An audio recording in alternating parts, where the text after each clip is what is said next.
Hi, everybody. We are live today on this beautiful Thursday afternoon for another edition of Chamber Connections with the White House Chamber of Commerce. Megan is working backstage for us today, so we are happy about that. We've got a couple of things coming up I want to share with you guys and hope that you will join us for. We're starting to get back to some in-person events and ready to see some of our friendly faces. We're going to have a ribbon cutting for EJ's. Now, EJ's has been open for quite a while, and we actually had her ribbon cutting scheduled for the second week of the shutdown, and so we had to reschedule.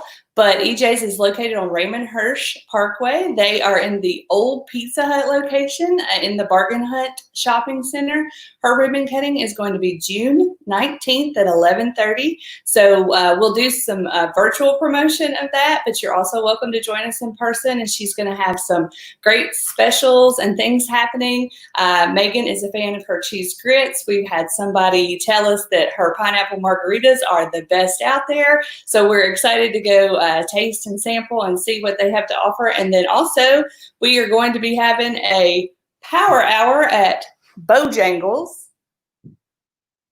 I had to look at my calendar, y'all. That's going to be on June 23rd at 11:30. So we'll be meeting in the dining room at Bojangles here in White House, and we hope that you'll join us for that. Today, we are very excited to have our good friend, Dr. Chris Causey with Robertson County Schools as our guest, and I'm going to bring him in. Welcome, Dr. Causey. Hello. Hello, everyone.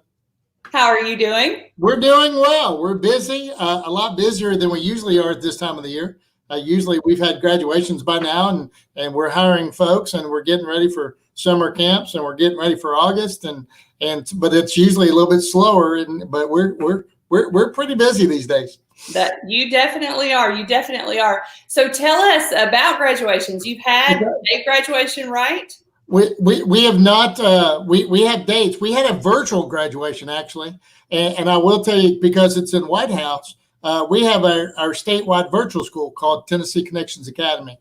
And when we started laying out plans for graduation, they decided they'd go ahead and keep theirs virtual. They originally were actually going to be part of the graduation, or they were going to have it at White House Heritage High School.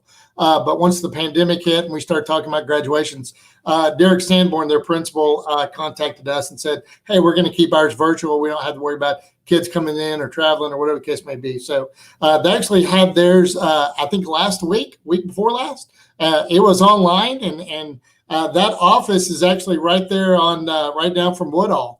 So if you all see that sign that says Tennessee Connections Academy, that's our school. It is two schools actually, K-8 and 9-12. So they graduated, I think, 80 some odd kids that night. Kind of a different type of ceremony, but yeah, I think you can probably contact them if you want to see that, if you got folks from across the state that are involved there. So that was our first graduation out of the box, but then we actually gave out the dates for June and July, if everybody remembers, and chose back at the end of May to go ahead and schedule the June dates. We're very excited. Matter of fact, we've been at White House Heritage High School and two other schools, and we're visiting two others this afternoon just to make sure all of the layout and everything that we're doing. It is closed to the public except for family members of our senior class.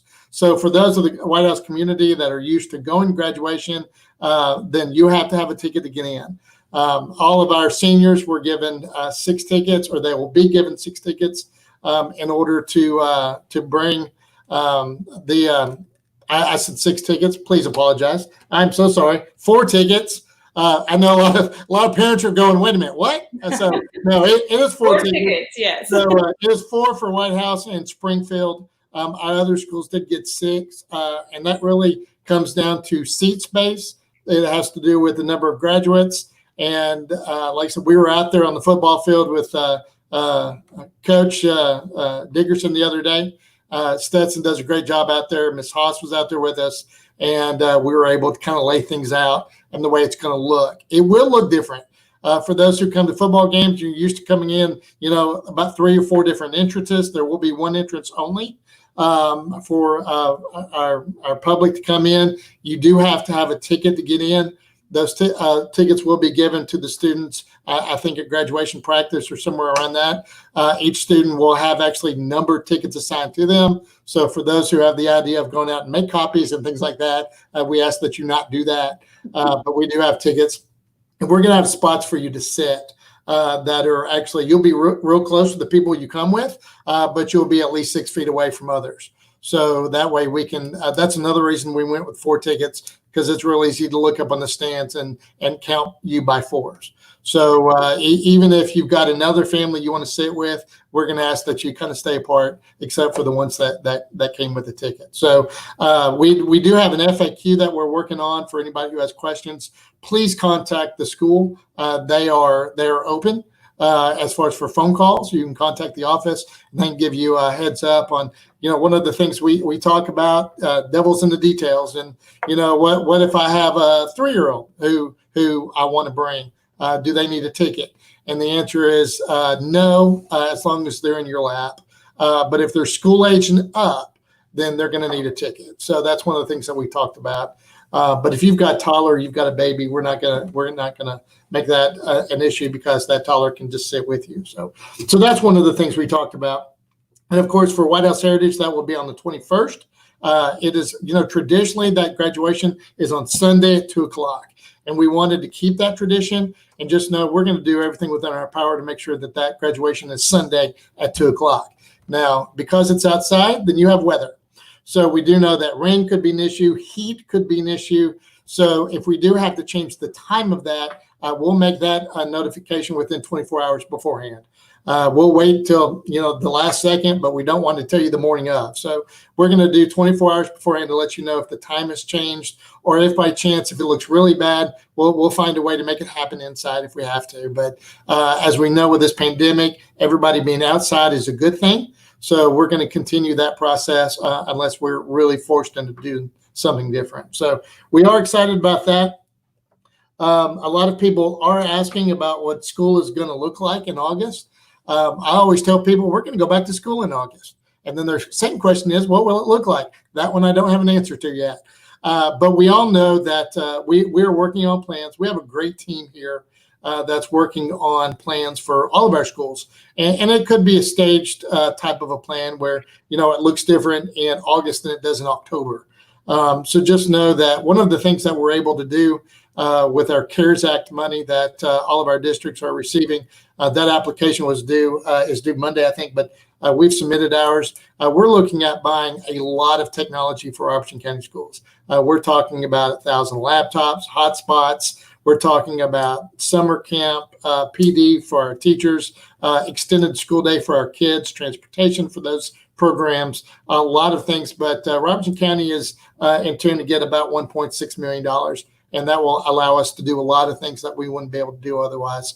And just to show that we're all in this together, and I know some of y'all are tired of hearing that phrase, but I actually had a great conversation this morning with Dr. Dale Phillips, Sumner County, and Dale and I talk every once in a while just to make sure that we're not doing anything that's so crazy compared to the district beside us. So Sumner's kind of doing kind of the same thing. You're going to see a plan from them, I think, soon. But it's really, you can't make a solid plan in June for what's going to happen in August. As we all know, and the chamber knows, those rules change almost on a daily basis. We have opened up athletic practices. We did that on June 1, but we're still trying to do them in a very safe way for our kiddos. And we're on a call with our athletic director for the entire district every day. I talked to Pat this morning. Coach Brown, for those who are very familiar with Pat at White House Heritage and his history there, but we're dealing. He's on the front lines as far as some of the decisions that we're making based on the safety of kids. So we do have volleyball and basketball and football. We've got all those going on, and then we are reaching the dead period, which TSSAA did keep. So that would give our athletes a chance to take vacations with their families and coaches and that whatnot. So what will it look like? I think it will not look like March the 5th. I can tell you that.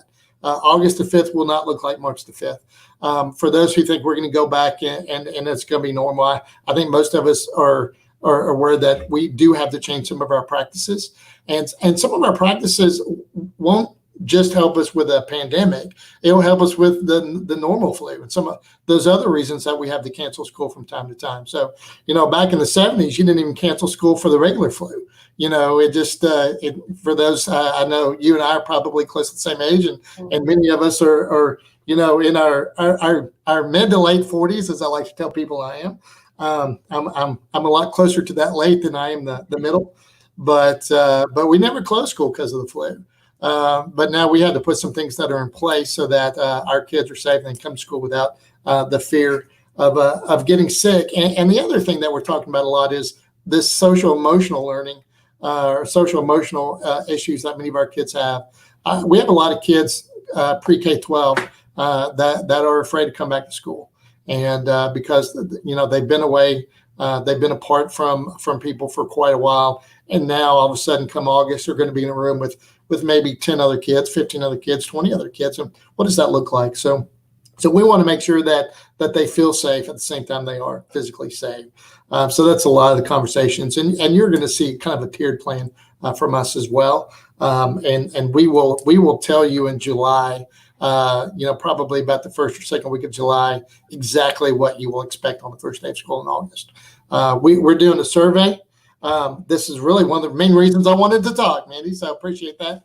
Our parents received a survey. There it is. Thank you very much.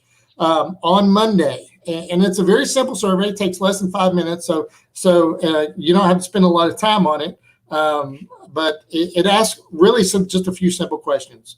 The name of your children, the address, because one of the things that's really easy to say, 56% of our students and their families have technology. However, the 44% that do not, we need to know where you live, so that we need to know, how do we get a device to you, or how do we get resources to you, depending on the situation that we find ourselves in August. So that survey does ask your name and ask your address, and we have that already, but it's a lot easier just to put that in a spreadsheet, especially if you have changed addresses over the past few months. But then it asks, do you have internet access? And that's not a simple yes or no answer either. It could be yes, but then we have to ask, how do you get that internet access? Is it a hotspot? Is it flaky? Like I live in Cedar Hill. It's very flaky out there. Is it DSL? Is it, dial up? All those choices are out there, and we want to make sure that you have access to the internet if you need it. And how do we do that? I mentioned hotspots earlier, and I think we're going to have some of those in the fall for some of our families to use that need them. Secondly, it asks, how do you access the internet? As far as what device do you have? Is it just a phone? We learned, and this survey is coming from what we've learned over the past few months with school closure. A lot of our families said, yes, I have internet. And then how do you access that internet? Well, I use my cell phone. Well, cell phones are not necessarily great for instruction sometimes, especially if we're talking about instruction that the child's joining a class that might be in the brick and mortar setting. So we need to know what kind of device you have as well. So we're not getting personal. We're just trying to figure out, what do we need to do to make sure that you have the resources that you need for your student to be successful in August. So that survey, that's about the end of it. But the very last question is actually, I guess, one of the most important, and it says, how do you want school to look like in August? And the range there is, I want my child to go to school 5 days a week. I want them there 7 hours a day. That's what they're used to. That's what I expect in August. My fear level is quite a bit higher than that. I want my child to attend Robertson County Schools, but I want them to do so virtually. And then every combination in between is on that survey that says, half and half. Do I, Monday, Wednesday type of deal. So that's why 100% is very important, because we want to be able to meet the needs of the public and Robertson County as a whole. So we also understand that White House's needs might be different than, Cross Plains' needs, and Greenbrier and Coopertown and Adams and Cedar Hill and then Springfield. As you go around, we do know that the communities do have some difference in the technology that they have access to. So that is very important. I will give everybody a warning. If you don't do that for us, if you don't fill it out, your child's principal will be contacting you over the next couple of weeks to say, we need this information. Because if we are talking about bus routes, we're talking about, delayed schedule or combo schedules, we've got to have that information in one place. So it is important. So please do it. It will not take less than 5 minutes. I will give everybody a heads up. If you fill it out, please fill it out one per family.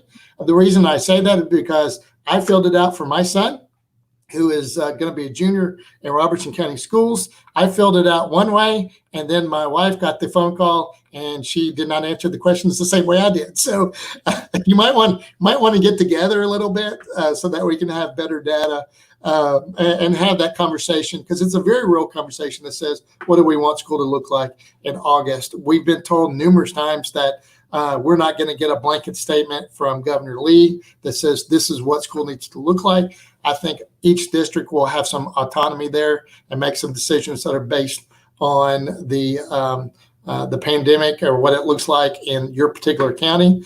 We do know that, of course, Robertson County's numbers continue to rise. But we're on a call. A lot of people may not know this, but we're on a call with health officials twice a week on Tuesdays and Thursdays. And then, of course, we're on the call with the state on the other days, on Monday, Wednesday, Friday. So I can't say enough about, since we're talking Robertson County, I can't say enough about the job Northcrest has done and their leadership and our health department. And Mandy, I know you're in on those calls, and it's kind of phenomenal how they've led that charge and given us information that maybe most folks would not get otherwise. So and we can make decisions accordingly. So those are the three main the buckets that I wanted to talk about. I will let everybody know we shared this number with our Rotary yesterday here in Springfield.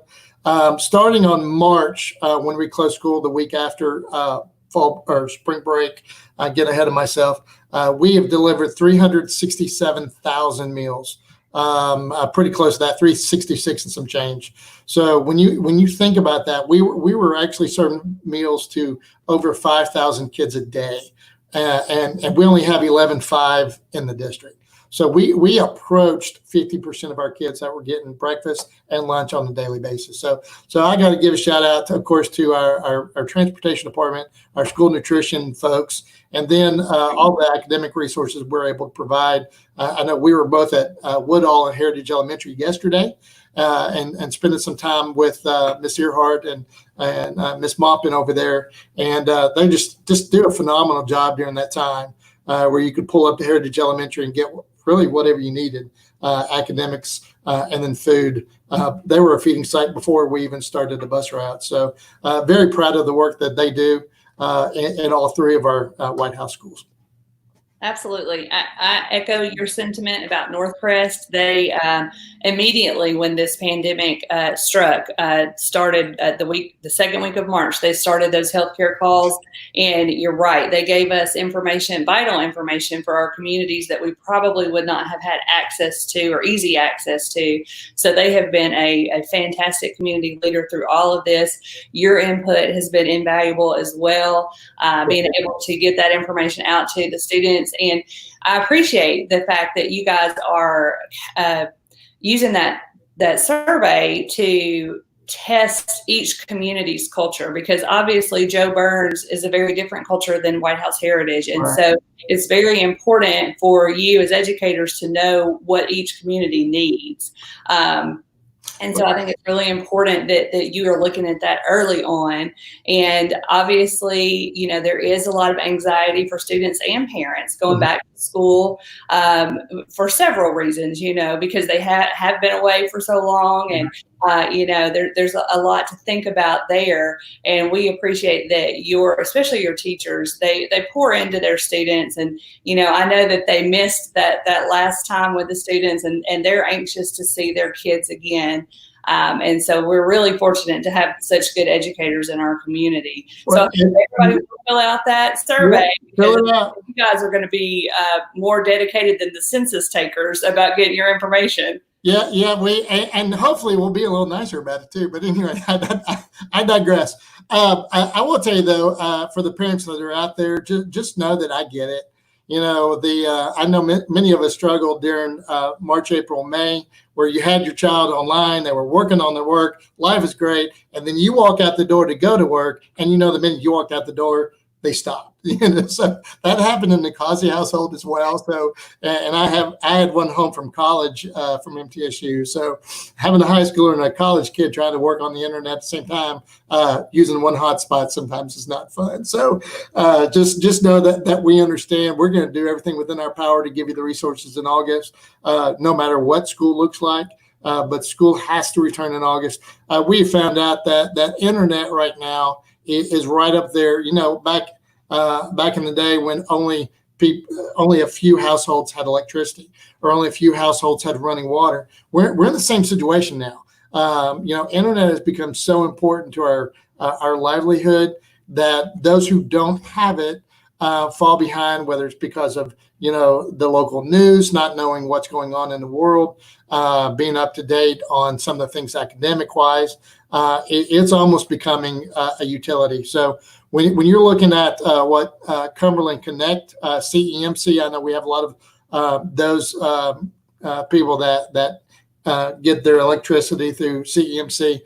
When Cumberland Connect rolls in some of our rural areas, with Orlando as well as Adams and Cedar Hill. And then I think phase 2 is going to hit probably part of White House area. That's going to be a game changer for us because all of a sudden it's going to give people access that they've never had before. So for those who are not on top of that, I encourage you to get on their website and know where you are in the plan. If you're a CEMC customer, you ought to be pretty close at some point as being part of that plan. So, but for those who are not aware, I will tell you, we do have right now, we have internet access in all of our high school parking lots. You can go to White House Heritage High School, sit in the parking lot and use our internet. Kind of like what you used to do with the library, sit in the parking lot and get free internet. You can come to us. We've got some things out there that can provide that service to you. So just know that's there, and then we're going to try to get it to your house if we can. That's great. That's great. And you mentioned Cumberland Connect. They are a great partner. And right now, I think they're finishing up some work in West Tennessee, but they're bringing fiber to everyone eventually. But like you said, the next phase is going to hit Robertson County. So that's very exciting for us. And I'll tell you, I've got the director of schools in Stewart County. They're in Dover. Mm-hmm. And he's a customer. And I talked to Mike a couple of days ago, and he said it is ludicrous how quick it is, and actually how inexpensive it is based on what most of us are paying now. So we're very excited about it coming. Yes, same here, same here. Well, Dr. Causey, is there anything that you want to add? I do want to let you know that we've had several people post in the comments that they appreciate what you are doing at the school, and they appreciate the fact that you are asking for parents' input, that you're not making this decision without considering the students and the parents. Not at all. We know we work for you, and that's important. I would encourage them to reach out to White House Heritage High or Woodall or Heritage Elementary. Our office is actually open via phone. We are looking at opening the first part of July to the public. However, if you call us and say, I need to bring back, this is the time where they're finally letting kids take driver's tests, so it's almost like, I need this, I need that, in order to compulsory attendance to take driver's tests. We can do that for you. Just give us a call at 384-5588, 615-384-5588, and we can help you do with whatever you need to. And you can reach me directly at chris.causey@rcstn.net, and that goes straight to me. So give us a shout, let us know what your needs are, and we'll take care of it as soon as we can. All right, that's great. And we wish you the best of luck with all the graduations. We know that it's not the optimal graduation that you would like for these students to have, but you are doing your very best to provide them at least a memory and the ability to walk across that stage. Well, if we have those of faith on this call, I would say that if I'm a believer of prayer, and I believe that no prayer is too small for the God that we serve. So we're starting to pray for weather right now. Absolutely.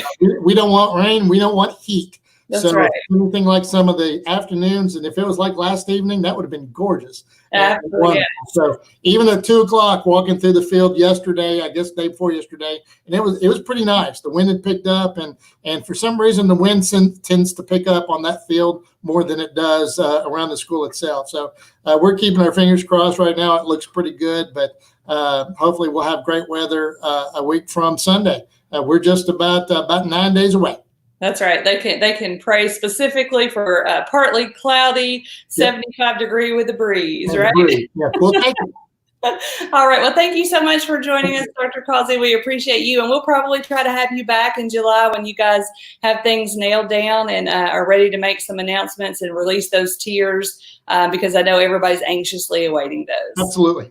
All right. Thank you so much for joining us. Thank you all.